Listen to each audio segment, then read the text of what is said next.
Tragedi longsor di Cisarua, Bandung pada Januari lalu telah merenggut puluhan nyawa. Anak-anak kehilangan orang tua, keluarga kehilangan rumah, dan permukiman tertimbun tanah.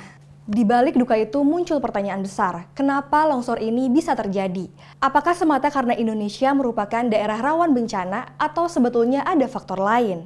Sini deh, tak kasih paham.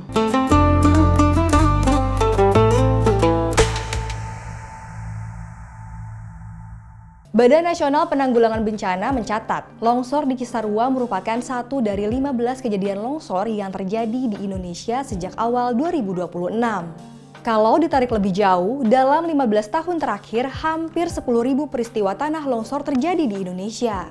Diketahui tanah longsor adalah salah satu dari 3 bencana paling sering terjadi di Indonesia, setelah banjir dan cuaca ekstrim. Artinya, tingkat kerentanannya tidak lagi bisa dipandang sebelah mata. Data BNPB menunjukkan, wilayah dengan rawan longsor mencapai 79,5 juta hektar, mengancam sekitar 20,7 juta jiwa, dengan potensi kerugian ekonomi hingga 515 triliun rupiah.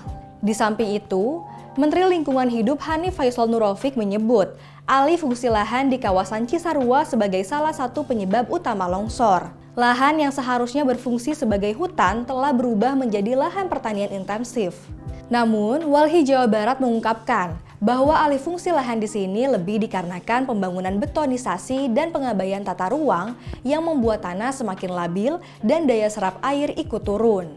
Namun, pakar geologi longsoran Institut Teknologi Bandung, Imam Ahmad Sadisun sebut, kejadian longsor di Kabupaten Bandung Barat nggak bisa dilihat dari satu faktor saja. Longsor ini terjadi karena kombinasi kondisi alam dan aktivitas manusia yang memicu aliran lumpur atau mud flow. Pada awalnya, longsoran terjadi di bagian hulu lereng selatan Gunung Burangrang, menutup alur sungai dan membentuk bendungan alami.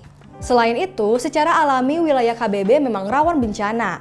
Daerah ini termasuk kawasan vulkanik tua dengan lapisan tanah hasil pelapukan yang tebal dan labil.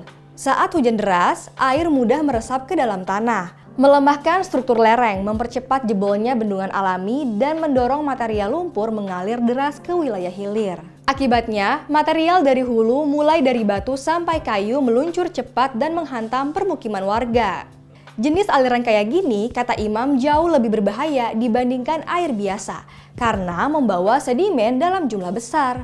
Imam menekankan, ancaman longsor nggak selalu datang dari lereng, tapi bisa juga dari wilayah hulu. Karena itu, ia mengingatkan pentingnya mitigasi dini berbasis ilmu pengetahuan, mulai dari penguatan lereng di hulu, pemantauan jalur aliran, sampai pengendalian sedimen. Kalau menurutmu gimana? Ini murni bencana alam atau sebetulnya ada campur tangan manusia?